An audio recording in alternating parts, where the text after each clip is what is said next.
Hello students, welcome to step up academy. मैं अंजलि सिंह कुशवाहा और मैं हूं आपकी बायोलॉजी ट्यूटर।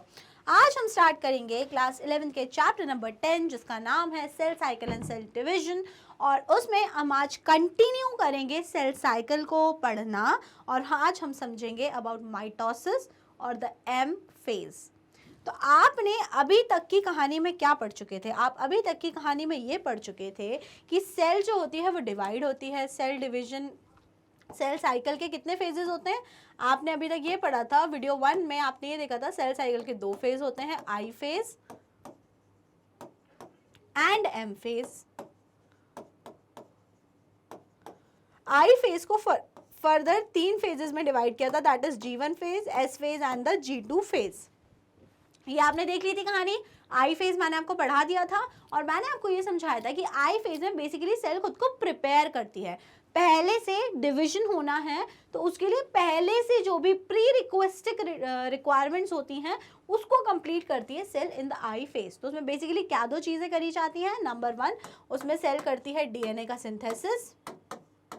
सेल क्या करती है? डीएनए का सिंथेसिस करती है। एंड सेकंड नंबर पे सेल उसमें क्या करती है? सेकंड नंबर पे सेल उसमें करती है साइटोप्लाज्मिक ग्रोथ। क्या करती है? Cytoplasmic growth. Cytoplasmic growth. तीसरी चीज जो हर सेल में होती है, तीसरा इवेंट क्या है? वो होता है डिवीजन। फाइनली सेल डिवाइड होती है। अब ये जो 2 फर्स्ट एंड सेकंड इवेंट है ये किस में हो चुके हैं? आई फेज में हो चुके हैं। मतलब कि ये जो थर्ड इवेंट है दैट इज द डिवीजन, जिसमें सेल मेनली डिवाइड करेगी इनटू 2 न्यू डॉटर सेल्स, वो होगा इन द एम फेज। किस में होगा? In M phase. तो आज की इस वीडियो में we will gonna study the M phase in detail. खूब अच्छे से डिटेल में हम समझेंगे एम फेज। चलें शुरू करें। अगर आपको कोई दिक्कत तकलीफ ना हो, आई फेज क्लियर हो, मैं आपको ये सजेस्ट करूंगी कि एम फेज पढ़ने से पहले आई फेज का वीडियो देख के आ जाओ जल्दी से, तब एम फेज ढंग से समझ में आ जाएगा।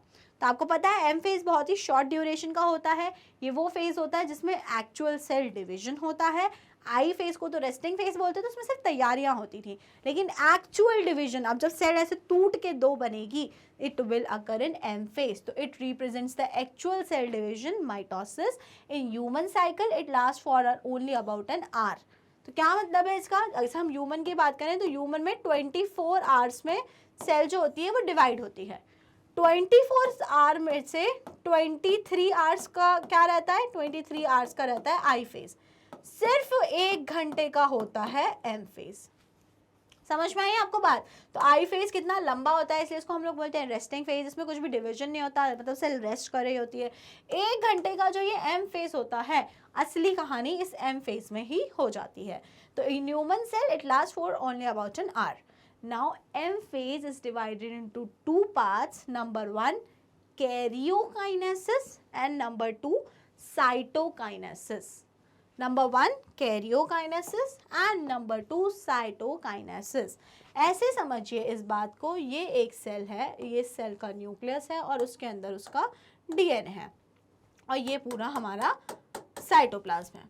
अब सेल को आपको मैंने जब भी पढ़ाया हो तो मैंने सबसे पहले आपको साइटोप्लाज्म के बारे में पढ़ाया था और फिर मैंने आपको पढ़ाया था अबाउट न्यूक्लियस। तो मतलब सेल मेजरली 2 चीज से मिलकर बनती है, साइटोप्लाज्म एंड द न्यूक्लियस। तो इसीलिए जब इस सेल को डिवाइड होके 2 नई सेल बनाना है, जब इस सेल को डिवाइड होके 2 नई सेल बनाना है, तो ये जब होगा तो ये भी 2 पार्ट्स में ही होगा। पहले न्यूक्लियस डिवाइड करेगा, फिर साइटोप्लाज्म डिवाइड करेगा। न्यूक्लियस का डिवीजन कहलाता है कैरियोकाइनेसिस। कैरियो वर्ड का मतलब ही होता है न्यूक्लियस एंड काइनेसिस का मतलब तोड़ना। तो न्यूक्लियस का टूटना कहलाता है karyokinesis and nuclear division. And second is cytokinesis, मतलब कि division of cytoplasm. Division of cytoplasm. तो ये 2 फेजेस में होता है हमारा एम फेज। तो एम फेज में सबसे पहले क्या होता है? एम फेज में सबसे पहले होता है कैरियोकाइनेसिस, जिसमें न्यूक्लियस डिवाइड होता है। सेकंड होता है साइटोकाइनेसिस, जिसमें साइटोप्लाज्म डिवाइड होता है, जिसमें एक्चुअल में सेल का जो साइटोप्लाज्म है वो डिवाइड होता है। समझ आया आपको? ठीक है, तो हम शुरू करेंगे पहले कैरियोकाइनेसिस पढ़ना, फिर हम पढ़ेंगे कैरियोकाइनेसिस एंड देन फिर हम पढ़ेंगे साइटोकाइनेसिस। इतनी आपको कहानी समझ में आनी चाहिए। तो एम फेज में दो चीजें होंगी, पहले होगा न्यूक्लियर डिवीजन और फिर होगा साइटोप्लाज्म का डिवीजन। ये कुछ बातें हैं जो याद रखना है आपको कि कुछ सेल्स डिवाइड नहीं करती हैं, जैसे कि heart cells. Many other cells divide only occasionally to replace damaged or dead cells। तो कुछ सेल्स होती हैं जो भाई नहीं डिवाइड करती, दैट इज कार्डियक सेल्स जो हार्ट में होती हैं। एंड सेकेंडली आपको याद रखना है कि कुछ सेल्स सिर्फ ओकेजनली डिवाइड करती हैं ज़रूरत पड़ने पर। The cells that do not divide now, आप एक और फेज समझिए जिसका नाम होता है जी नॉट फेज या तो क्विसेंट फेज। तो क्विसेंट स्टेज क्या होता है? कुछ सेल्स ऐसी थी जो निकल पड़ी डिवाइड करने के लिए, उनका था कि चलो ठीक है हमें डिवाइड करने जाना है। डिवाइड करने जाना है तो मतलब सबसे पहले वो किस फेज में एंटर करेंगी? आई फेज में। आई फेज के भी किस फेज में? जीवन फेज में। जब वो जीवन फेज में एंटर करी तो जीवन फेज में उनको रियलाइज हुआ कि अरे यार अभी मन नहीं कर रहा डिवाइड करने का, तो फिर अब क्या करें? वो जीवन फेज से कहाँ निकल के चले जाएंगे? The cells that do not divide further, जब सेल्स को मन नहीं था डिवाइड करने का तो वो सेल्स जीवन फेज को एग्जिट कर लेती हैं। दैट एग्जिट द जीवन फेज, वो जीवन में आई और जीवन से वापस से एग्जिट हो जाती है, निकल जाती हैं। And into an inactive stage that is known as quiescent stage और जी नॉट स्टेज। तो आप इस साइकिल से समझो, कोई भी सेल थी, suppose this is a cell और ये डिवीजन करने के लिए आई, तो डिवीजन करने के लिए सबसे पहले कौन से फेज में आएगी? जीवन फेज में आई। जीवन फेज में कर रही थी लेकिन उसको अचानक से रियलाइज हो कि यार मुझे अब नहीं करना डिवाइड, तो ये क्या करेगी? चुपचाप से निकल के यहाँ पे एक इनएक्टिव स्टेज में चली जाएगी जिसे हम लोग बोलते हैं जी नॉट या फिर क्विसेंट स्टेज। क्या बोलते हैं? जी नॉट या फिर क्विसेंट स्टेज। और उस स्टेज में, जी नॉट स्टेज में, सेल मेटाबॉलिकली एक्टिव रहती है लेकिन वो डिवाइड नहीं करती। मेटाबॉलिकली एक्टिव रहेगी but it will not proliferate. Proliferate का मतलब क्या होता है? It will not increase in number. वो अपने नंबर नहीं बढ़ाएगी, वो सिर्फ और सिर्फ मेटाबॉलिकली एक्टिव रहेगी। क्लियर? पक्का समझ आ गई बात? ठीक है, तो क्विसेंट फेज में इंपॉर्टेंट है, नीट में हर ऑल्टरनेट ईयर में क्विसेंट स्टेज पे सवाल आता ही आता है। ठीक है, it is the cell division occurring in somatic cells. अब अगर हम माइटोसिस का डिस्कशन करते हैं तो एम फेज का फुल फॉर्म ही होता है माइटोसिस। अब सेल कर रही है एक टाइप का डिवीजन, डिवाइड हो रही है, तो इस टाइप के डिवीजन को हम बोलते हैं mitosis. And mitosis occur in somatic cell. हमारी बॉडी में दो टाइप की सेल्स होती हैं, एक होती हैं सोमैटिक सेल्स और एक होती हैं germ cells. Somatic cells and germ cells. Somatic cells होती हैं बॉडी की ऑल अदर सेल्स जो और डेवलपमेंट कराएंगी। जर्म सेल्स वो होती हैं जो हमारी बॉडी में बनाती हैं गैमेट। तो जो गैमेट्स बनाती हैं उन्हें हम बोलते हैं जर्म सेल्स, और जो रिमेनिंग सेल्स बची बॉडी में अदर देन जर्म सेल्स वो कहलाती हैं सोमैटिक सेल्स, जो और दूसरे ऑर्गन्स के डैमेज सेल्स को प्रोड्यूस करेंगी, ग्रोथ के लिए जो सेल्स प्रोड्यूस करेंगी, दैट आर सोमैटिक सेल्स। तो जो सोमैटिक सेल्स हैं, अब याद रखो, उनमें हमेशा होता है माइटोसिस और जर्म सेल्स में हमेशा होता है मियोसिस।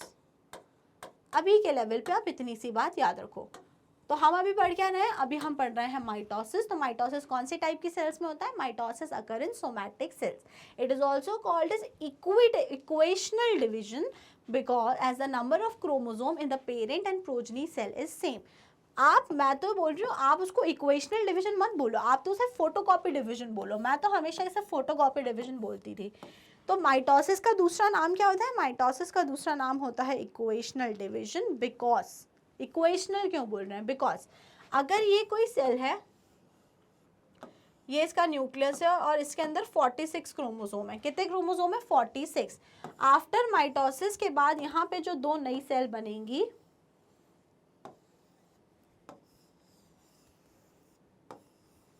इसमें भी 46 क्रोमोसोम होंगे और इसमें भी 46 क्रोमोसोम होंगे और ये बिल्कुल सेम इसकी तरह ही होंगी। तो यहाँ पे क्रोमोसोम का नंबर में कोई भी चेंज आया, ये पेरेंट सेल है, जो सेल डिवाइड करती है उसको हम लोग बोलते हैं पेरेंट सेल, और जो दो न्यू सेल्स बनती हैं उनको हम बोलते हैं डॉटर सेल्स। क्या बोलते हैं उसको? हम लोग डॉटर सेल्स बोलते हैं, है ना। तो आप मुझे एक बात बताओ, डॉटर सेल्स और पेरेंट सेल्स, उसके क्रोमोसोम के नंबर में कोई डिफरेंस है? No, there is no difference, they are equal. Here it is 46 and here also they are 46। So that is why mitosis is also known as equational division. क्या बोलते हैं उसलिए हम लोग उसको? Equational division. अब जो माइटोसिस होता है it is generally seen in diploid cell. Generally mitosis कैसी सेल्स में देखने को मिलता है? डिप्लॉइड. डिप्लॉइड से आप क्या समझते हैं? डिप्लॉइड का मतलब होता है 2 सेट्स ऑफ क्रोमोसोम, जैसे हम में होता है.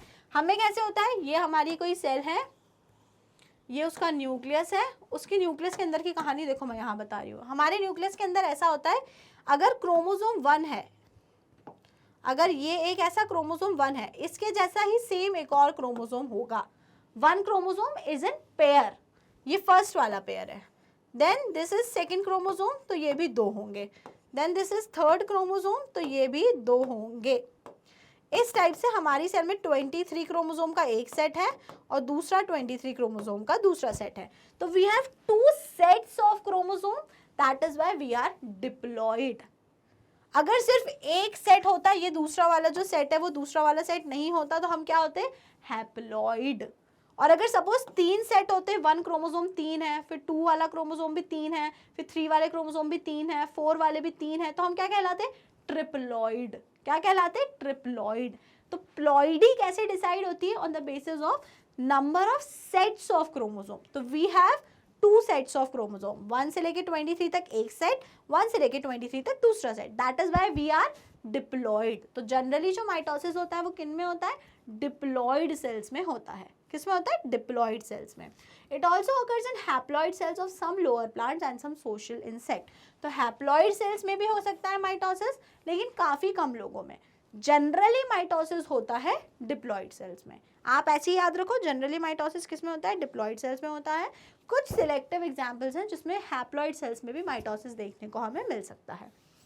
It involves major reorganization of all the cell components. और आप याद रखिए माइटोसिस के अंदर बहुत ही मेजर सेल में चेंजेस आते हैं और बहुत सारी चीज़ें होती हैं. अब ये तो बहुत बेसिक कहानी थी. अब जो मेजर इवेंट की कहानी स्टार्ट हो रही है, अभी तक जो बातें पढ़ाई, अभी बीच में जो बताया ना मैंने कुछ बातें, इनमें से एक आध भूल भी जाओ मुझे चल जाएगा, मुझे कोई दिक्कत तकलीफ नहीं है.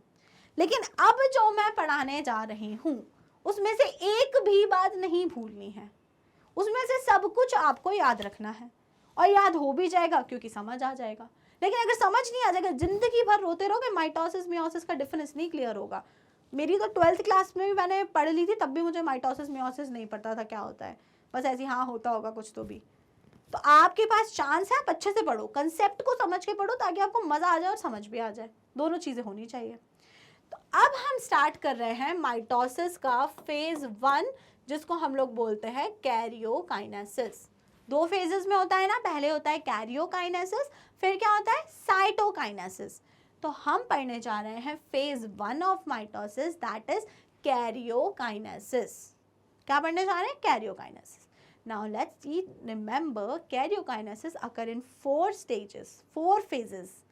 Number 1 we have prophase. इसको याद रखने की ट्रिक होती है पीमैट. क्या याद होती है याद रखने की trick? PMAT. P for prophase, M for metaphase, A for anaphase and T for telophase.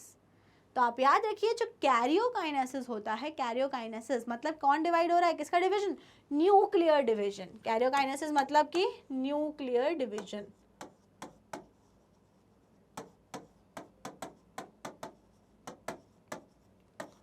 Karyokinesis का क्या मतलब होता है? Nuclear division. तो जो न्यूक्लियर डिवीजन होता है, कैरियोकाइनेसिस होता है, it occur in 4 phases, that is PMAT. PMAT क्या होता है? Prophase, metaphase, anaphase and telophase. 4 phases में होता है. अब आपको ये हर एक फेज को डिटेल में पढ़ना होता है और उस पर्टिकुलर फेज में क्या क्या चेंजेस आने वाले हैं ये आपको समझना होता है. मैं अगर आपको साइक्लिक ऑर्डर में ड्रॉ करके आपको मैं समझाऊं तो ये देखो, ये थी हमारी सेल साइकिल इस तरीके से. ये था हमारा एम फेज,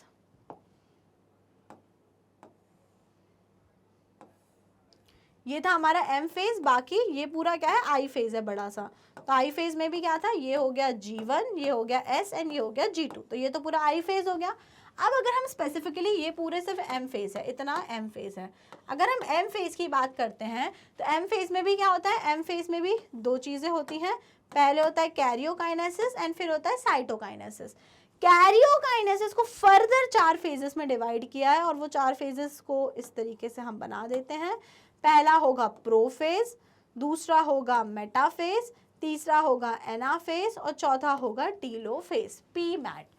ठीक है, समझ आया? तो इतने से एम फेज को 2 फेजेस में डिवाइड किया पहले, K is karyokinesis, C is cytokinesis. Then karyokinesis को भी फर्दर 4 फेजेस में डिवाइड कर दिया, prophase, metaphase, anaphase and telophase. Clear? Okay, चलिए, तो आपको समझ में आ गया कि कैरियोकाइनेसिस की में क्या हमें कहानी पढ़नी है। तो let's start with first phase of karyokinesis, that is prophase. तो भैया ये मत भूल जाना कि कैरियोकाइनेसिस में होता क्या है। अभी हम ये पढ़ रहे हैं कि वो सेल जो आई फेज को पार करके आ चुकी है, मतलब उसका साइटोप्लाज्म डबल हो चुका है, क्योंकि G1 और G2 फेज में क्या हो रहा था, साइटोप्लाज्म डबल हो रहा था, एंड एस फेज में डीएनए भी डबल हो चुका है।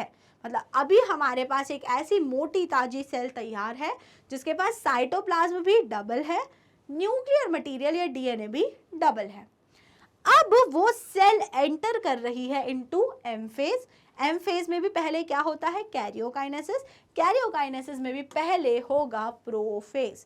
तो लेट्स सी क्या क्या चीजें होंगी प्रोफेज में, समझते हैं। प्रोफेज में क्या होगा, प्रोफेज में ये जो हमारी मोटी ताजी सेल है जो डीएनए का अमाउंट डबल करके आई है, इसके अंदर ये मोटी हो गई है ना, क्योंकि साइटोप्लाज्म तो ज़्यादा हो गया है, और यहाँ पे भी अंदर बहुत सारा जेनेटिक मटेरियल हो गया है, क्योंकि जेनेटिक मटेरियल भी क्या हो गया है, बहुत सारा जेनेटिक मटेरियल डबल हो गया है। बट ये जो जेनेटिक मटेरियल है अभी it is in form of threads, बिल्कुल धागे धागे हैं, टैंगल्ड थ्रेड्स के फॉर्म में यहाँ पे अभी डीएनए है, या फिर मैं बोल सकती हूँ अभी यहाँ पे DNA is in the form of chromatin fibres. अभी यहाँ पे डीएनए नहीं बना है। मैंने आपको समझाया था जब मैंने न्यूक्लियस पढ़ाया था कि क्या होता है, सबसे पहले डीएनए होता है। डीएनए जो है वो क्या बनाता है, वो धागे बनाता है वाइंड होके, जिन्हें हम बोलते हैं क्रोमैटिन फाइबर्स। क्या बोलते हैं, क्रोमैटिन फाइबर्स। और क्रोमैटिन फाइबर्स बनाते हैं क्रोमोसोम। क्या बनाते हैं क्रोमैटिन फाइबर, क्रोमोसोम। तो अभी प्रोफेज पे सिर्फ और सिर्फ डीएनए, प्रोफेज पे अभी इस स्टेज में है। डीएनए किस स्टेज में है, डीएनए अभी क्रोमैटिन फाइबर्स के फॉर्म में है। प्रोफेज के शुरू होने पर जो क्रोमैटिन फाइबर हैं वो कंडेंस होने लगते हैं, उनका कंडेंसेशन होने लगता है और वो तैयारी करने लगते हैं टू फॉर्म क्रोमोसोम्स। क्या करने लगते हैं प्रोफेज में, पहली चीज क्या शुरू हो जाती है, प्रोफेज में जो फर्स्ट चीज स्टार्ट होती है that is condensation of chromatin fibres to form chromosome. Okay, ठीक है, तो आपको समझ में आया। तो अब प्रोफेज को डिफाइन कैसे करते हैं, पहली चीज तो it is the longest phase in mitosis, longest phase होता है। अब इसको डिफाइन करेंगे, it is the phase between the, it follows the S and G2 phase. S और G2 फेज के बाद होता है, तो इसलिए इसको हम लोग इस तरीके से डिफाइन कर रहे हैं। In the S and G2 phases DNA molecules are intertwine. अब ये चीज आप ध्यान रखो, अभी एस फेज, G2 फेज ये सब हो गया है, लेकिन मैंने आपको यही समझाया ना, अभी डीएनए कैसा है, पूरा डीएनए मटेरियल किस फॉर्म में है, क्रोमैटिन फाइबर्स, धागों के फॉर्म में है, in the form of threads, and these threads are intertwine, ऐसे बिल्कुल उलझे हुए धागे के फॉर्म में है। कब तक, जब तक अभी एस और G2 फेज में थी सेल। लेकिन अब सेल एस और G2 फेज को पार करके अब सेल किस में आ चुकी है, now cell is in the prophase. तो प्रोफेज में क्या स्टार्ट हो जाता है, प्रोफेज में सबसे पहली चीज तो क्रोमोसोमल मटेरियल गेट अनटैंगल्ड, जो क्रोमैटिन फाइबर हैं वो उलझे हुए जो हैं वो सुलझते हैं, they get untangled and they get condensed to form mitotic chromosome. तो number 1 event that occur in prophases, सबसे पहली चीज क्या होती है प्रोफेज में, condensation of chromatin fibre. Chromatin fibres condense होते हैं और बना लेते हैं क्रोमोसोम। ठीक है, they are seen to be composed of 2 chromatids attach together at the centromere. अब ये सब क्या होता है, अब आपको ये वर्ड्स अगर मैं बोलूँ क्रोमैटिड क्या है और सेंट्रोमियर क्या है, अगर कभी वो सेल वाले चैप्टर में न्यूक्लियस की वीडियो देखी होगी तो ये समझ आएंगे। तभी तो इस यूनिट में पहले सेल पढ़ाया, फिर बायोमोलिक्यूल्स पढ़ाया और अब ये वाला चैप्टर पढ़ा रहे हैं ताकि आपको बेसिक टर्म्स क्लियर रहें। जो पहली बार आज मुझे देख रहे हैं तो मैं उन्हें समझा देती हूँ क्रोमैटिड क्या होते हैं, सेंट्रोमियर क्या होता है, क्रोमोसोम क्या होता है। This X shape structure that is formed in cell, जो क्रोमैटिन फाइबर अनटैंगल होंगे, सुलझेंगे और कुछ ऐसे फॉर्म में आ जाएंगे, कुछ इस शेप का ऐसा करके एक स्ट्रक्चर बना लेंगे। ये पूरा स्ट्रक्चर किससे बना हुआ है, ये पूरा स्ट्रक्चर हमारे अनटैंगल्ड क्रोमैटिन फाइबर से मिलके बना है और अब हम इसे बोलने लगेंगे क्रोमोसोम। तो ये जो क्रोमोसोम होता है, इसमें ये जो सेंटर वाला पार्ट होता है जिससे ये दोनों आर्म्स अटैच हैं, इसको हम लोग बोलते हैं सेंट्रोमियर। क्या बोलते हैं इसको हम लोग, सेंट्रोमियर। सेंट्रोमियर बोलते हैं हम इस चीज को। साथ ही साथ में जो एक आपको ये स्ट्रक्चर दिख रहा है जिसको हम लोग अगर मैं बोलूं एक ये और दूसरा ये रेड वाला, तो ये जो एक एक स्ट्रक्चर है individual, they are known as chromatid, they are known as chromatid. तो इस वाले क्रोमोसोम में कितने क्रोमैटिड है, it is composed of 2 chromatids. कितने, 2 chromatids. They are seen to be composed of 2 chromatids attach together at centromere. दोनों chromatid आके कहाँ अटैच होते हैं, सेंट्रोमियर पे आके दोनों क्रोमैटिड्स अटैच होते हैं। तो आप याद रखो प्रोफेज में पहली चीज क्या हुई, प्रोफेज में number 1 condensation of chromosome start हुआ एंड ऐसे क्रोमोसोम्स बने जिसमें कितने क्रोमैटिड थे, 2 क्रोमैटिड्स थे। कितने क्रोमैटिड थे, 2। ऐसे क्रोमोसोम्स का फॉर्मेशन स्टार्ट हुआ इन द प्रोफेज। और क्या होगा प्रोफेज में, centrosomes begin to move towards opposite pole in the cell. अब आपने देखा था एस फेज में एक और चीज हुई थी, सेंट्रियोल का डुप्लीकेशन, याद आ रहा है, साइटोप्लाज्म था। साइटोप्लाज्म ये हमारी सेल है और ये इसका साइटोप्लाज्म है। साइटोप्लाज्म में यहाँ पे प्रेजेंट होता है centromere, basically composed of centriole. तो आपने देखा था एस फेज में ये सेंट्रियोल 2 बन गए थे, डबल हो गए थे। अब प्रो फेज में क्या होगा, ये सेंट्रियोल दोनों ऑपोजिट साइड पे मूव कर जाएंगे, एक सेंट्रियोल यहाँ पे और एक सेंट्रियोल यहाँ पे। तो मतलब कि एस फेज के बाद कहानी कुछ हमें ऐसी दिखेगी, यहाँ पर एक सेंट्रियोल और यहाँ पर एक सेंट्रियोल, 2 सेंट्रियोल दोनों ऑपोजिट पोल पर जा चुके हैं। ठीक है, समझ में आया। Each centrosome radiates out microtubules called aster. अब यहाँ से हर एक सेंट्रियोल से, आप समझिए, हर एक सेंट्रियोल से कुछ फाइबर लाइक स्ट्रक्चर एमर्ज होंगे जिनको हम लोग बोलते हैं एस्टर। एंड ये जैसे अगर एक सेंट्रोमियर है composed of 2 centriole, centromere is composed of 2 centriole. ये ऑर्गेनल, सेल ऑर्गेनल का नाम क्या है, सेंट्रोसोम। ओके, और सेंट्रोसोम जो होता है, सेंट्रोसोम में प्रेजेंट होते हैं 2 सेंट्रियोल। तो ऐसे करके हमारी सेल के अंदर आप देखो तो 2 हमारे सेंट्रोसोम प्रेजेंट हैं। ये सेल है और ये सेल के अंदर 2 सेंट्रोसोम प्रेजेंट हैं एट द ऑपोजिट एंड्स। अब क्या होगा, अब ये होगा, ये दोनों सेंट्रोसोम ऐसे करके ऑपोजिट साइड पे चले जाएंगे और यहाँ से फाइबर्स एमर्ज होंगे। कुछ फाइबर्स आपको निकलते हुए दिखेंगे from this centromere. The fibres emerging from centromere are known as asters. इन फाइबर्स को आप क्या बोलते हो, एस्टर्स। तो यहाँ से जो फाइबर्स एमर्ज हुए they are known as asters. And asters, इसे क्या बोल रहे हो आप, एस्टर्स। और ये एस्टर फाइबर्स आगे इलोंगेट हो जाएंगे एंड दे विल फॉर्म, ये आगे लंबे हो जाएंगे और अब हम इनको बोलेंगे स्पिंडल फाइबर्स। अब हम इन्हें क्या बोलेंगे, स्पिंडल फाइबर्स। और ये वाइट वाइट स्ट्रक्चर क्या है, this white structure is centrosome. Centrosome, तो ये सेंट्रोसोम क्या है, सेंट्रियोल। सेंट्रोसोम में 2 सेंट्रियोल होते हैं, वही चीज जो आपने सीखा था जो एस फेज में डबल हुए थे। क्या हुआ, वो प्रो फेज में ऐसे ऑपोजिट पोल पे गए, उनसे कुछ फाइबर्स निकले जिन्हें आपने बोला एस्टर, और एस्टर आगे इलोंगेट होके बन गए स्पिंडल फाइबर। और इन दोनों एस्टर को और स्पिंडल फाइबर को मिला के ये जो आपके सामने स्ट्रक्चर बना हुआ है, इसको मिला के हम लोग बोलते हैं माइटोटिक अपैरेटस। क्या बोलते हैं इसको हम लोग, माइटोटिक अपैरेटस। तो माइटोटिक अपैरेटस की अगर हम बात करें तो उसमें क्या रहेंगे, asters and spindle fibre. Clear.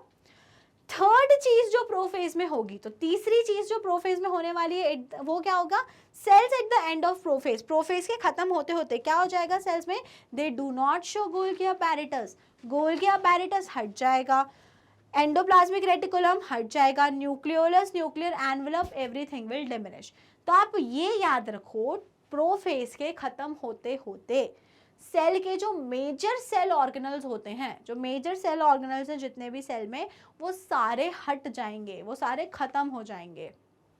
Golgi apparatus, endoplasmic reticulum, लाइसोम, वो सब हट जाएंगे। साथ ही साथ में जो न्यूक्लियस के ऊपर एक मेम्ब्रेन होती है ना, जिसे हम बोलते हैं न्यूक्लियर एनवेलप, और न्यूक्लियस के अंदर न्यूक्लियोलस जो होता है वो भी खत्म होने लगेगा। समझ आई कहानी प्रोफेज की? तो मेरे हिसाब से प्रोफेज में सिर्फ तीन नहीं, मैं वैसे 5 इवेंट्स में इसको याद करवाती हूँ प्रोफेज को, तो मैं आपको भी 5 इवेंट्स के फॉर्म में ही याद कराती हूँ प्रोफेज। नंबर 1 क्या होता है सबसे पहले प्रोफेज में? 5 चीजें होती है प्रोफेज में, याद करते हैं। सबसे पहला क्या होता है? सबसे पहले होता है कंडेंसेशन ऑफ क्रोमोसोम। क्या होता है? Condensation of chromosome. और क्रोमोसोम कंडेंस होकर क्या बना लेते? Condensation of chromatin fibres to form chromosome. तो सबसे पहले ये बोलो, प्रोफेज में जो धागे होते हैं वो कंडेंस होते हैं और क्रोमोसोम बन जाते हैं। क्रोमोसोम कैसे होते हैं? डबल क्रोमैटिड वाले, 2 क्रोमैटिड वाले कुछ ऐसे क्रोमोसोम वहां पे बन जाते हैं। सेकेंड चीज क्या होता है? जो सेंट्रियोल या सेंट्रोसोम होता है, it moves to opposite pole. ये ऐसे करके ऑपोजिट पोल पे जाता है। ये 2 बन कब गए थे? एस फेज में बन गए थे, लेकिन तब मूव नहीं हुए थे। अब ये आके प्रो फेज में आके ये दोनों मूव हो जाते हैं। थर्ड चीज क्या होती है? एस्टर फाइबर्स निकलते हैं। कहाँ से? एस्टर फाइबर्स एमर्ज होते हैं फ्रॉम सेंट्रोसोम, और यही एस्टर आगे कंटिन्यू होकर क्या बना लेते हैं? Spindle fibres. फोर्थ चीज क्या होती है? सारे सेल ऑर्गेनल्स जो होते हैं वो खत्म हो जाते हैं, डिमिनिश हो जाते हैं, डिसॉल्व हो जाते हैं। And lastly nucleolus and nuclear membrane, nucleus की जो मेम्ब्रेन होती है वो डिसइंटीग्रेट होने लगती है, वो टूटने लगती है, धीरे धीरे करके खत्म होने लगती है। समझ आ गई कहानी? ठीक है, तो या if you are clear with prophase, तो अब हम आगे वाले फेज पे चलते हैं जिसका नाम होता है मेटाफेज। ये सारी कहानी थी प्रोफेज की, इतनी चीजें होंगी प्रोफेज में। तो आपको लग रहा होगा अरे भाई सेल को डिवाइड ही तो करना है, ऐसे ही कर लेती, इतनी क्यों पंचायत कर रही है सेल। बट ऐसे ही नहीं होता ना, कुछ भी ऐसे ही नहीं होता, थोड़ा सा टेक्निकलिटीज लगती हैं, तो वही हमारी सेल यूज कर रही है और डिवाइड कर रही है। ठीक है, तो प्रोफेज यहाँ पे क्लियर हुआ। Now let's move our discussion to next phase of karyokinesis, that is metaphase. अब मेटाफेज में क्या होगा? तो प्रोफेज का कंटिन्यूएशन है ये। अभी ऐसे नहीं कि प्रोफेज हो गया अब ये कहीं अलग हो रहा है, उसी डिवाइडिंग सेल में अब प्रोफेज हो चुका है और अब स्टार्ट होगा मेटाफेज। तो मेटाफेज में क्या होगा? The nuclear envelope completely disintegrate. जो न्यूक्लियर एनवेलप था वो पूरी तरीके से खत्म हो चुका है, क्योंकि वो खत्म होना तो प्रोफेज से ही स्टार्ट हो गया था। तो मेटाफेज के आते आते जो पूरा न्यूक्लियस का मेम्ब्रेन था, एनवेलप था, वो पूरा खत्म हो गया। Hence the chromosome spread through the cytoplasm of the cell. अब वो क्या हुआ? ऐसे आप सोचो, अभी ये सेल थी, ये इसके बाहर की ये न्यूक्लियस की मेम्ब्रेन थी, और इसके अंदर क्रोमोसोम बन गए थे, ऐसे वाले बहुत सारे क्रोमोसोम बन गए थे।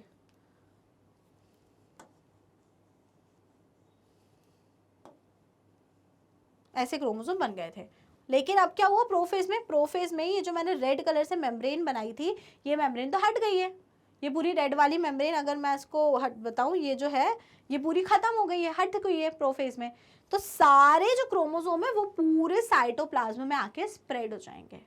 समझ आई ना बात? अगर मेम्ब्रेन हट गई तो फैल जाएंगे। अभी ऐसे बाउंडेड थे बीच में, वो मेम्ब्रेन टूटी तो पूरे क्रोमोसोम साइटोप्लाज्म में फैल जाएंगे। अब क्या होगा? chromosome condensation is completed. They can be studied easily under the microscope. They will have 2 sister chromatid.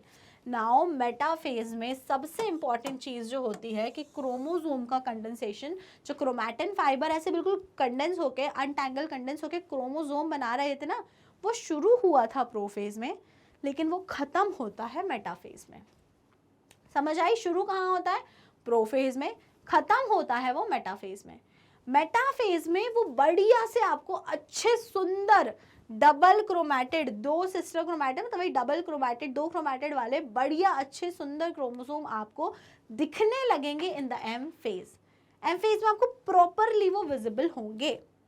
तो एक क्वेश्चन आता है कि अगर आपको क्रोमोसोम की स्टडी करनी है, if you have to study the morphology of chromosome, chromosome कैसे दिख रहा है, तो आप पूरी सेल साइकिल में से किस फेज में करोगे? तो उसका आंसर होता है in the M phase, in the metaphase. क्यों in the metaphase? Because metaphase में condensation of chromatin fiber complete हो जाता है और क्रोमोसोम बड़े सुंदर से अच्छी तरीके से अपीयर होते हैं। ठीक है, क्लियर? ओके, चलें आगे। तो ये बात आपको समझ आ गई। नाउ और क्या होगा मेटाफेज में? अब क्रोमोसोम का कंडेंसेशन कंप्लीट हो गया है, पूरी तरीके से दिखने लगे हैं तुमको, न्यूक्लियस की मेम्ब्रेन पूरी तरीके से खत्म हो चुकी है। अब ये जो क्रोमोसोम पूरे साइटोप्लाज्म में स्प्रेड थे, chromosome come to lie at the equator. अब ये सारे क्रोमोसोम सेल के अंदर आप देखो, ये वाला डायग्राम देखो, ये एनसीईआरटी का डायग्राम है। क्या हो रहा है? वो जो एस्टर फाइबर्स थे निकले थे ना, अभी आपने देखा था प्रोफेज में, तो प्रोफेज में जो एस्टर फाइबर्स एमर्ज हुए थे फ्रॉम सेंट्रोसोम, वो वहां से आके अटैच होंगे ऑन द क्रोमोसोम। वो सारे स्पिंडल फाइबर्स आके on the centrosome of chromosome वो आके अटैच हो जाएंगे। Centromere of the chromosome, not centrosome, centromere of the chromosome. उस पे आके यहाँ पे काइनेटोकोर प्रेजेंट होता है, क्रोमोसोम पे काइनेटोकोर होता है ना, सेकेंडरी कंस्ट्रक्शन, उस पे आके सारे स्पिंडल फाइबर जुड़ जाएंगे। और ये सारे क्रोमोसोम बीच में इक्वेटर पर एक लाइन में अरेंज हो जाते हैं। ये देखो सारे के सारे ऐसे करके लाइन में अरेंज हो गए ना सारे क्रोमोसोम, ये देख पा रहे हो आप, eight the equator. This arrangement of chromosome into a linear arrangement, this is known as equatorial plate और मेटाफेजियल प्लेट। क्या बोलते हैं इसको हम लोग? मेटाफेजियल प्लेट या फिर इक्वेटोरियल प्लेट, जिसमें सारे के सारे क्रोमोसोम इक्वेटर पर आके, इक्वेटर मतलब सेंटर लाइन पर आकर अटैच हो जाते हैं, मतलब सेंटर लाइन पर आके अलाइन हो जाते हैं, उसको हम लोग बोलते हैं इक्वेटर प्लेट। समझ आई? पक्का पक्का? ठीक है, कोई डाउट तो नहीं है? तो क्रोमोसोम आके वहां पे अरेंज हो गए, ये प्रॉपर्टी होती है मेटाफेज की। The spindle fibre from both the pole, अब दोनों पोल से क्या निकल रहे थे? स्पिंडल फाइबर निकल रहे थे। एक डायग्राम मैं आपको यहाँ समझा देती हूँ, ये देखो, यहाँ पे हमने बनाया अपना सेंट्रोमियर, इससे हमने निकाले स्पिंडल फाइबर्स,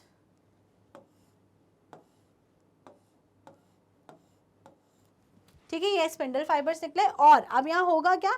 जितने भी क्रोमोसोम हैं उस पर आके ये ऐसे करके अटैच हैं।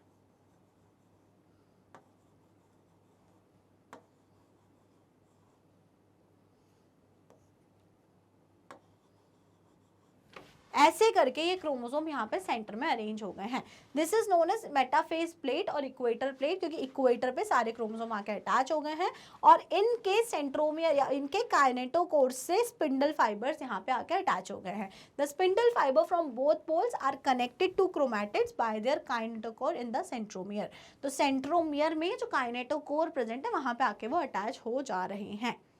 समझ में आया? तो मेटाफेज में क्या क्या चीजें हुई, लेट्स डिस्कस। एक बार हम डिस्कस करते हैं क्या चीजें हुई है मेटाफेज में। मेरे हिसाब से मेटाफेज में 4 चीजें हुई है। सबसे पहली बात तो न्यूक्लियर मेम्ब्रेन पूरी तरीके से डिसइंटीग्रेट हो गई और क्रोमोसोम साइटोप्लाज्म में फैल गए। सेकेंड चीज क्या हुआ? कंडेंसेशन ऑफ क्रोमोसोम कंप्लीट हो गया है, अब क्रोमोसोम क्लियरली विजिबल है। थर्ड चीज क्या हुई? थर्ड चीज हुई कि सारे क्रोमोसोम इक्वेटर पे आके अलाइन हो जाते हैं, एक लाइन में अरेंज हो जाते हैं, जिसे हम बोलते हैं मेटाफेज प्लेट या फिर इक्वेटोरियल प्लेट। लास्ट चीज क्या हुई? जो स्पिंडल फाइबर एमर्ज हो रहे थे सेंट्रियोल्स से, वो आके इन क्रोमोसोम्स के काइनेटोकोर पर आके अटैच हो गए। मतलब कुछ इस तरह की कहानी हमें दिख रही होगी अभी मेटाफेज के बाद। तो प्रोफेज एंड मेटाफेज के बाद कहानी यहाँ तक आ चुकी है। तो अगर इतनी कहानी आ चुकी है तो now let's move to third phase, that is the anaphase. अब एनाफेज में क्या होगा? तो प्रोफेज तक क्या हो रहा था? प्रोफेज तक स्पिंडल फाइबर्स आके जुड़ गए। मेटाफेज बहुत आसान होता है। इस डायग्राम को देखो, ये बहुत अच्छा डायग्राम है, इससे आपको समझ में आ जाएगा।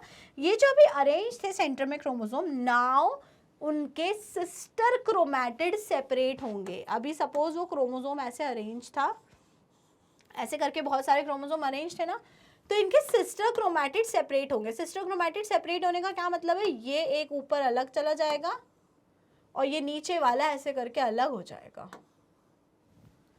समझ में आई बात? तो दो जो थे क्रोमैटिड एक क्रोमोसोम के, वो दोनों अलग अलग हो गए और ये क्रोमैटिड्स अलग हुए और इस तरीके से ये ऊपर की डायरेक्शन में जाने लगेंगे, ऑपोजिट पोल में जाने लगेंगे। ऊपर वाला ऊपर की तरफ, नीचे वाला नीचे की तरफ। तो एनाफेज में क्या होता है, it is the shortest phase, longest कौन सा था, प्रोफेज, शॉर्टेस्ट फेज कौन सा होता है, एनाफेज। इसमें क्या होगा, centromere of each chromosome divide, centromere मतलब ये वाला जो पार्ट होता है ना सेंट्रोमियर, ये डिवाइड होगा, divide longitudinally resulting in formation of 2 chromatids. और जैसे ही सेंट्रोमियर डिवाइड हुआ तो 2 क्रोमैटिड बन गए ना, दिख रहा है आपको, chromosome of the future daughter cell. अब ये जो यहाँ पे 2 क्रोमैटिड डिवाइड हो गए हैं, ये अगली वाली सेल के लिए उसका क्रोमोसोम है। जो डिवीजन के बाद जो 2 नई सेल्स बनने वाली हैं, ये उसका क्रोमोसोम है। किसी के मन में ये डाउट आ रहा हो कि मैम ये तो आधा आधा हो गया, ये जो भी पूरा एक इसके पास था तो ये आधा आधा हो गया, तो जो अगली सेल होगी उसके पास तो हाफ हाफ ही जाएगा, मतलब सपोज इफ दिस इज 2 तो अगली जो 2 सेल्स बनेंगी उसके पास तो 1 1 ही होगा। तो ऐसा नहीं होगा, क्यों नहीं होगा, बिकॉज अगली सेल्स को 1 1 ही बनना था। ये वाली सेल्स 2 कब हुई, क्योंकि ये आई फेज पार करके आ चुकी है, एस फेज करके आ चुकी है, तभी इसने अपने जेनेटिक मटेरियल को डबल कर लिया था, नहीं तो ओरिजिनल सेल के अंदर 1 ही था। अब एस फेज में उसने अपने आप को 2 करा, क्यों 2 करा, डबल क्यों करा था जेनेटिक मटेरियल, क्योंकि अल्टीमेटली वो बराबर बराबर जेनेटिक मटेरियल डिस्ट्रीब्यूट कर पाए। तो एनाफेज में पहली चीज क्या होती है, स्प्लिटिंग ऑफ सेंट्रोमियर। क्या होती है, splitting of division of centromere longitudinally, longitudinally centromere का डिवीजन होता है and the chromatid separate. Now अब क्या होगा, as the spindle fibre contract the chromatid move from the equator to the opposite pole. अब जैसे ही वहां पे स्पिंडल फाइबर कॉन्ट्रैक्ट होना स्टार्ट होंगे तो ये जो हमारे क्रोमैटिड्स हैं ये ऑपोजिट पोल्स की तरफ अपना मूवमेंट स्टार्ट कर देंगे। और ये मूवमेंट कैसा होता है तो इसको हम समझते हैं। सपोज करो मैंने आपके सर के ऊपर एक थ्रेड को बांधा या कुछ भी एक हुक फंसाया और मैंने उस पर आपके सर को ऐसे लटकाया और मैंने आपको ऊपर की तरफ पुल करा मतलब कुछ भी है, मैंने आपके गले में रस्सी बांध दिया, कुछ भी कर दिया, मैंने आपको ऊपर की तरफ खींच दिया। अब बताओ क्या होगा, ऊपर से उठा दिया आपके आर्म्स का, आपके हाथ का डायरेक्शन क्या होगा, आपके हाथ एकदम यूं नीचे इस तरीके के हो जाएंगे, आप कभी भी अपने हाथों को ऊपर नहीं कर पाओगे because you are already going against gravity. तो आप अपने हाथों को ऊपर नहीं कर पाओगे, वो ऐसे बिल्कुल ऐसे हो जाएंगे। In similar way chromatid happens, chromatid भी ऐसे ही हो जाते हैं। जब उसको स्पिंडल फाइबर इस तरीके से कंट्रैक्ट करता है तो जो ये हेड वाला पोर्शन, जो सेंट्रोमियर वाला पोर्शन होता है वो ऊपर रहता है, बाकी ये जो उसके आर्म्स रहते हैं ना, ये आर्म्स रहते हैं क्रोमैटिड के, इनको हम आर्म्स ऑफ द क्रोमैटिड बोलते हैं तो आर्म्स ऑफ द क्रोमैटिड वो नीचे की तरफ रह जाते हैं, तो इसको बोला जाता है कि centromere is upward and arms are trailing behind. क्या बोला जाता है, देखो यहाँ पे मेंशन होगा, नहीं है मेंशन, कोई बात नहीं। तो एनाफेज में आप ध्यान रखो कैसे मूवमेंट होता है, हमेशा जो सेंट्रोमियर होता है वो ऊपर की तरफ, यहाँ भी देखो, यहाँ इसके लिए तो ऊपर है, और जो आर्म्स होते हैं वो पीछे की तरफ ट्रेल करते हैं। तो इस तरीके से ये मूवमेंट, इस तरीके से ये मूवमेंट हो जाता है। समझ गए आप। तो आधा क्रोमैटिड ऊपर चले गए और आधे क्रोमैटिड नीचे वाले सेल में चले गए। ये होता है एनाफेज में। तो एनाफेज में सिर्फ 2 चीजें होती है। क्या है वो 2 चीजें, सबसे पहले तो सेंट्रोमियर जो होता है वो स्प्लिट होता है और क्रोमैटिड सेपरेट हो जाते हैं। और दूसरी चीज क्या होती है, दूसरी चीज होता है स्पिंडल फाइबर कॉन्ट्रैक्ट होता है, जिससे क्रोमैटिड्स का ऑपोजिट पोल की तरफ या ऑपोजिट डायरेक्शन की तरफ मूवमेंट होने लगता है। Clear, anaphase. तो अब जब एनाफेज हो गया तो now let's move to telophase, last phase of the cell cycle. तो telophase phase is exactly opposite of prophase. Prophase में जो हो रहा था आप उसका ऑपोजिट उल्टा कर दो तो टीलोफेज बन जाएगा। तो चलो डिस्कस करते हैं प्रोफेज में क्या हो रहा था। सबसे पहली बात, प्रोफेज में न्यूक्लियर मेम्ब्रेन खत्म हो रही थी, तो टीलोफेज में न्यूक्लियर एनवेलप जो होगा वो फॉर्म होगा, फिर से डेवलप होगा। प्रोफेज में जो हमारा क्रोमैटिन था, क्रोमैटिन फाइबर्स थे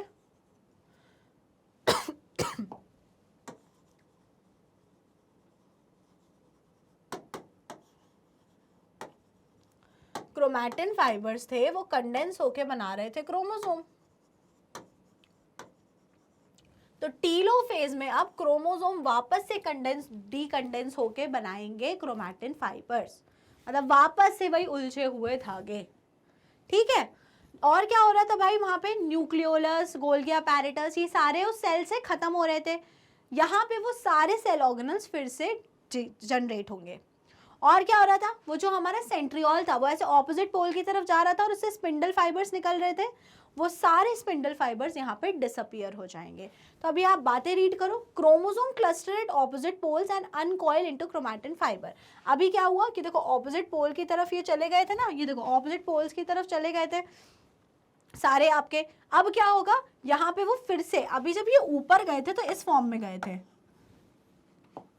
ऊपर गए थे तो ये हमारे क्रोमोसोम इस फॉर्म में गए थे, इस फॉर्म में ऐसे करके ये चले गए थे ऊपर, एक एक नीचे और एक एक यूं करके ऊपर और नीचे।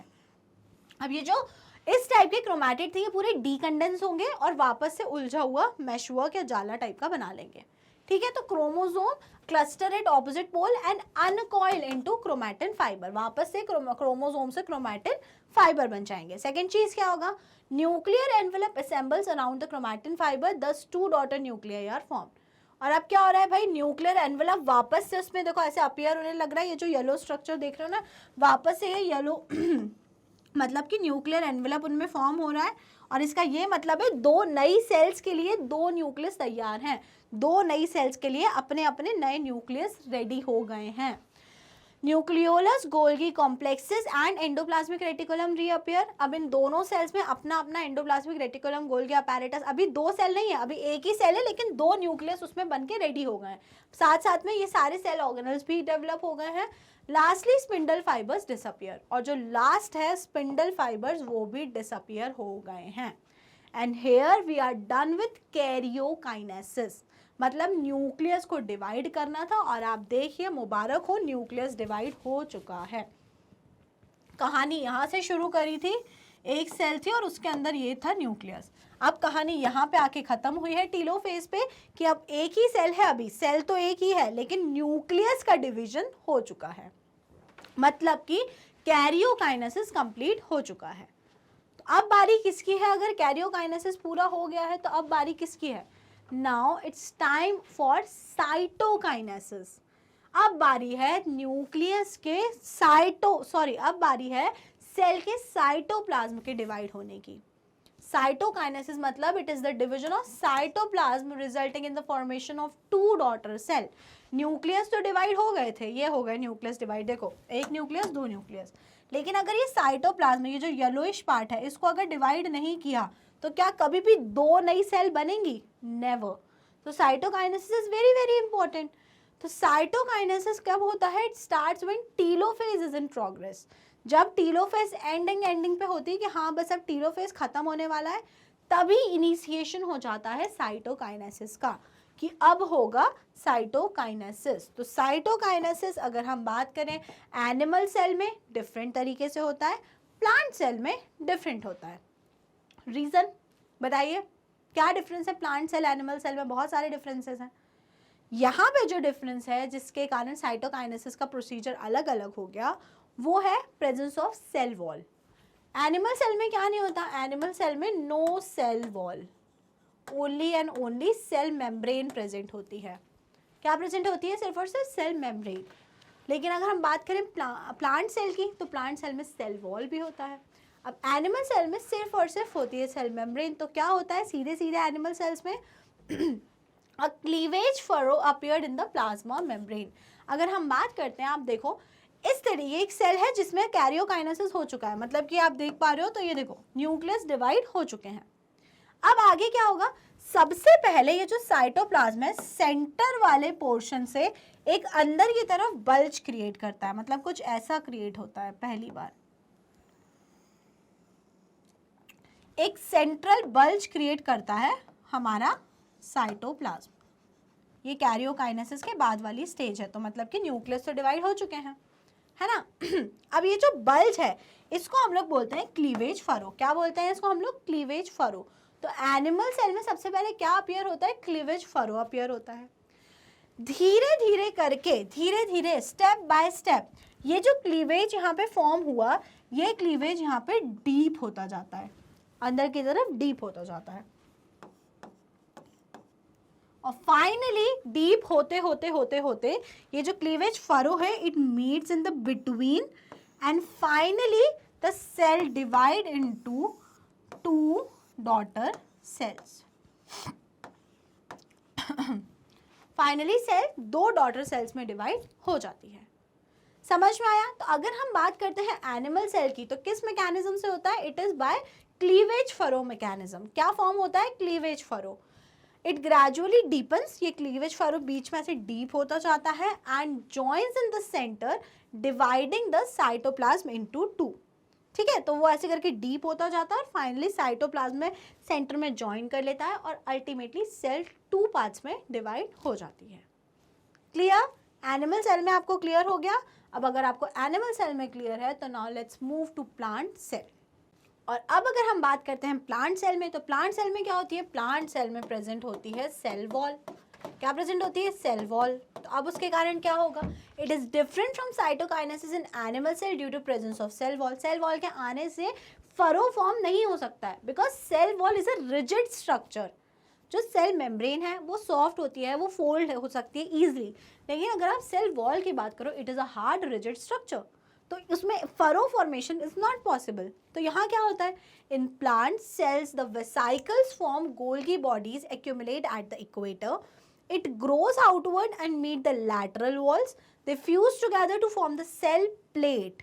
तो आप याद रखो क्या होता है प्लांट सेल में? जो वेसिकल्स प्रेजेंट होते हैं इन द सेल ऑर्गेनल्स, वो क्या करते हैं? वो जाके इक्वेटर पे, सेंटर पे जाके, अगर ये प्लांट सेल है तो आप देखो इसमें जो वेसिकल्स हैं यहाँ पे सेंटर में जाके यहाँ पे एक्यूमुलेट हो जाते हैं सेल के अंदर। यही 2 न्यूक्लियस तो डिवाइड हो गए, कैरियोकाइनेसिस तो हो चुका है, अब यहाँ पे वेसिकल सेंटर में आके अरेंज हो गए। ये जो वेसिकल्स होते हैं ये ग्रो करके एक प्लेट लाइक स्ट्रक्चर फॉर्म कर लेते हैं जिसे हम लोग बोलते हैं सेल प्लेट। क्या बना लेते हैं? Cell plate. एंड ये जो सेल प्लेट होती है ये दोनों डायरेक्शन में बाहर की तरफ ग्रो करती है और धीरे धीरे करके ग्रो करते करते ये फाइनली बाहर सेल वॉल पे मीटअप कर जाती है और सेल अल्टीमेटली 2 डॉटर सेल्स में डिवाइड हो जाती है। तो प्लांट सेल्स में आपको क्या याद रखना है? It separates the 2 daughter cells, later the cell plate become the middle lamella. Later life में ये जो हमारा सेल प्लेट होता है ये बनता है middle lamella of the cell. तो मिडिल लैमेला क्या होता है? हम पढ़ेंगे मिडिल लैमेला, वैसे पढ़ चुके हैं हम, कि 2 सेल्स के बीच में एक बहुत ही फाइन लाइनिंग होती है जिससे 2 सेल्स कम्युनिकेट करती हैं, दैट इज मिडिल लैमेला। तो वो क्यों बनती है? बिकॉज साइटोकाइनेसिस की प्रोसेस में सेल प्लेट फॉर्मेशन हुआ था। तो आप ये चीज याद रखो, प्लांट सेल में साइटोकाइनेसिस किसके थ्रू होता है? Through cell plate formation, and it is from centre to periphery, बीच से बाहर की तरफ हो रहा है, सेंटर टू पेरिफेरी। और अगर हम एनिमल सेल की बात करें तो इट इज, उसमें कैसे होता है? Through furrow formation. फरो कैसे फॉर्म होता है? From periphery to centre. जो मैंने अभी बात बोली आपको समझ में आई? प्लांट सेल में और एनिमल सेल में साइटोकाइनेसिस किस तरीके से होता है। During cytokinesis, organs like mitochondria and plastids get distributed between the daughter cells. ये सारे ऑर्गेनल्स टीलोफेज में दोबारा से बन गए थे और साइटोप्लाज्म में रीडिस्ट्रीब्यूट हो जाते हैं दोनों सेल्स में। In some organism karyokinesis is not followed by cytokinesis. अब आप मुझे बताओ कोई एक सेल है, इसमें कैरियोकाइनेसिस तो हो गया है, मतलब कि न्यूक्लियस तो डिवाइड हो चुका है, लेकिन उसमें साइटोकाइनेसिस हुआ ही नहीं, मतलब उसमें साइटोप्लाज्म डिवाइड हुआ ही नहीं। तो क्या होगा? एक ऐसी कंडीशन हो जाएगी ना जिसमें एक सेल के अंदर 2 न्यूक्लियस हैं, कंडीशन आ जाएगी ना। इस कंडीशन को हम लोग बोलते हैं सिंसीशियम। क्या बोलते हैं? सिंसीशियम। मल्टी न्यूक्लिएट हो सकता है, बार बार कैरियोकाइनेसिस हो गई और साइटोकाइनेसिस हो ही नहीं रही है, तो वहां पे मल्टी न्यूक्लिएट कंडीशन क्रिएट हो जाएगी, जिस मल्टी न्यूक्लिएट को हम लोग बोलते हैं सिंसीशियम। क्या बोलते हैं? सिंसीशियम। तो अगर कैरियोकाइनेसिस के बाद साइटोकाइनेसिस नहीं हो रहा है तो वहां पे जो कंडीशन होती है it is known as syncytium arises. और ये किस में देखा जाता है? Endosperm, liquid. जो आप कोकोनट के अंदर वाटर होता है ना, कोकोनट आप पानी पीते हो, नारियल पानी, वो कुछ नहीं है बल्कि वो वहाँ पे वो मल्टी न्यूक्लिएटेड है, वो सिंसीशियम कंडीशन है।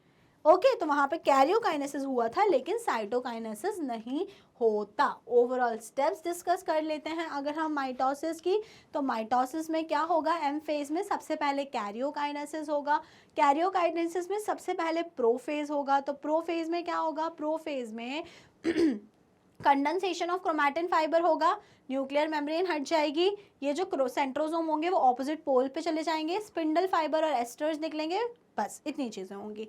फिर आ जाओ आप मेटाफेज पे। मेटाफेज में क्या होगा, मेटाफेज में सारे के सारे वो देखो मिडिल लाइन में अरेंज हो गए हैं और आके उससे स्पिंडल फाइबर अटैच हो गए हैं, कंडेंसेशन ऑफ क्रोमोसोम कंप्लीट हो गया है। फिर होगा एनाफेज। एनाफेज में क्या होगा, मूवमेंट होगा क्रोमैटिड्स का towards opposite pole, centrosome split हो जाएगा और मूवमेंट हो जाएगा।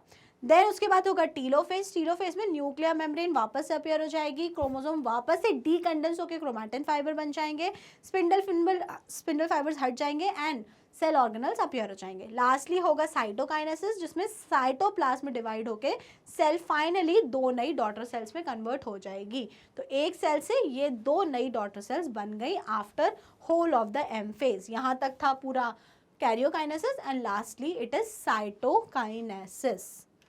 होप सो आपको पूरा का पूरा एम फेज समझ आया होगा। लास्ट एक बहुत छोटी सी हेडिंग बचती है जिसका नाम है इंपॉर्टेंस ऑफ माइटोसिस। क्या सिग्निफिकेंस है माइटोसिस का, तो it produces diploid daughter cells with identical genome. सबसे पहले तो देखो यहाँ पे अगर ये सेल 2n थी मतलब डिप्लॉयड थी, तो यहाँ पे ये जो 2 नई सेल्स बनी हैं ये भी दोनों डिप्लॉयड होंगी। तो पहली बात तो ये बिल्कुल आइडेंटिकल सेम फोटोकॉपी क्रिएट करने वाला डिविजन होता है। Second, it help to retain the same chromosome number in all somatic cell.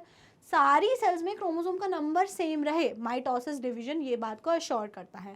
Third, it helps in the body growth of multicellular organism. Mitosis is meristematic tissue helps in the continuous growth of plant throughout the life. तो meristematic tissue में continuously क्या होता है, mitosis होता है।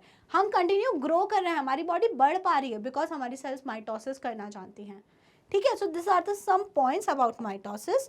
Few more points that are, it restores the nucleocytoplasmic ratio that disturbed due to cell growth. जब भी cell grow करती है, सेल डिवाइड हो क्यों रही है, तो उसका मेन रीजन होता है न्यूक्लियस का और साइटोप्लाज्म का जो रेशियो है वो एक स्पेसिफिक रेंज में होना चाहिए। लेकिन आई फेज में क्या होता है, आई फेज में अगर आप आई फेज में देखो तो ये न्यूक्लियो साइटोप्लाज्म रेशियो डिस्टर्ब होता है। क्यों? क्योंकि साइटोप्लाज्म का अमाउंट बढ़ जाता है बहुत ज्यादा आई फेज में, इसीलिए सेल को डिवाइड करना पड़ता है ताकि इस n/c न्यूक्लियोप्लाज्म और साइटोप्लाज्म के रेशियो को वो एक स्पेसिफिक रेंज में एक लेवल पर रख सके जिससे बॉडी में स्टेबिलिटी रहे। Next point, it helps in cell repair and replacement. जो भी ग्रोथ रिपेयर वाला काम है it is all because of mitosis. Cells of the upper layer of epidermis, lining of the gut and blood cells. तो everything healing, repairing, growth is because of mitosis. तो mitosis कैसा division होता है, photocopy equational division होता है। Same amount of genome, same बिल्कुल exact copy create हो जाती है and that is the specificity and that is the beautifulness of mitosis and it is important. Clear? So this is all for today. कोई भी doubt हो, कोई भी step नहीं समझ आया हो तो अपने डाउट्स को कमेंट सेक्शन में मेंशन करो। बाकी क्या करना है, अगर वीडियो पसंद आई है तो वीडियो को जल्दी से करना है लाइक और स्टेप अप अकेडमी को कर लो subscribe. Thank you and keep watching.